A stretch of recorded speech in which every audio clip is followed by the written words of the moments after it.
How's it going, Jamel? Everything's going good. How you doing today? Good, brother. Quick introduction. Jahir Martinez with Fight Hub TV with Jamel Herring. You got a big fight on Saturday night. I'm so enthusiastic for you because I saw you this past about a week and a half ago for the Virgil Ortiz versus Maurice Hooker, and now you're in Dubai. How's it going? First of all, how are you? Um, Things are going well. Things are going well. I'm happy. I'm happy to finally be here. It's been a long time coming, and I'm just ready. I'm just ready to roll. And how's Dubai? I'm sure you're probably not enjoying it too much right now. So, how's Dubai so I far? know. Yeah, it's beautiful. It's a beautiful place to be in. Beautiful city. But yeah, like I said, I can't enjoy it too much because I have a big test ahead of me, and like I said, for me, it's all about business first anyway. So business before pleasure. Yeah, and let's jump into the big task you got on Saturday for your WBO 130 championship belt against Carl Frampton. It's going to be one of your toughest fights for you. You've always been in tough fights. You've came out victorious many times. How did you prepare for this fight? I know you get asked that a lot, but how did you prepare differently for this fight? For starters, I brought in, my brother Terence Crawford to really push me.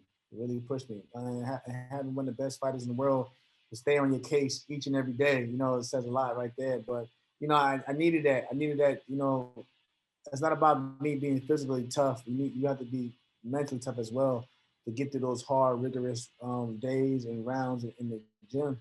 But I mean, but for the most part, we played it smart. We played it smart. If it's not broken, don't fix it. If anything, we just add some things, some elements to the game. But other than that, it's been a great camp, and I'm just ready to rock and roll.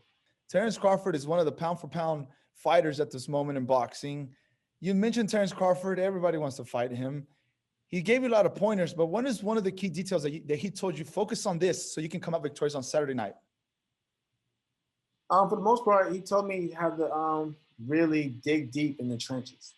When you got a guy like that that's always on you each and every minute of a round, it brings a different side of you, to the ring. Because sometimes you may be taken out of your comfort zone, but you have to make those proper adjustments. And with a guy like him, he come with different types of styles, and he makes you adjust and adapt to what's going on in the ring at the time. So yeah, I mean that experience factor plays a huge factor going into your own fight. And Carl Frampton, he's not just any fighter that you can say, oh, I'm gonna take him.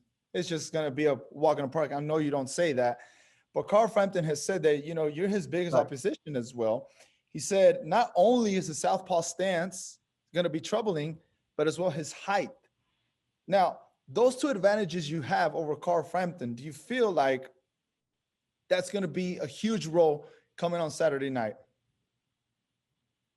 I think overall, if I'm being honest, I think the southpaw advantage will play a bigger issue because nobody likes fighting southpaws. I mean, God bless his soul, the great Marvin Hagler, they've avoided him like the plague for years because of him being southpaw.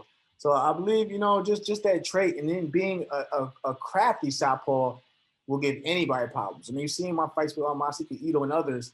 Just that southpaw, stance gives a lot of fighters issues. But I'm actually looking forward to a good fight, a fun fight. And I believe that I will come out the victor not because of my size, but implementing my game plan going into the fight. Because at the end of the day, you have to make adjustments on the fly. And a smart boxer, knows how to make the proper adjustments as the fight goes on. Yes, and I believe after Saturday night, you're going to be able to, a lot of boxing fans are going to know more really about you and how you can adapt to different fighters. So last question, just before I let you go, and we've been in, pressure for time. Jake Paul versus Ben Askren, April 17th. Everybody's probably going to ask you, what's your prediction on that fight? Right now, Jake Paul is knocking everyone out. So, I mean, like I said, I'm not the one of the fighters that knock it because they're YouTubers or whatever you want to call them. But I mean, if you ask me my prediction, I mean, Jake Paul is a big dude, so he may potentially get the knockout again. We'll just have to see. Jamel, it's been a pleasure. Thank you so much for speaking with Fight Hub TV. I know we were compressed with time, but I wish you nothing but the best. Bring that belt back. We'll have to talk. We'll have to talk more later on. Hopefully, We after have to. the fight, we will talk again. We have to, because I know when Maurice Hooker versus Virgil Ortiz, we're compressed with time again, but I want to dissect more with you, and I appreciate your time, and I wish you nothing but the best. I know you will come out victorious on Saturday night. Thank you so much, Jamel. Thank you. Thank you so much for watching this video, and make sure to subscribe for more videos of your favorite fighters over here on Fight Hub TV, and give us a follow online as well at Fight Hub TV on Twitter and on Instagram. We appreciate it, guys.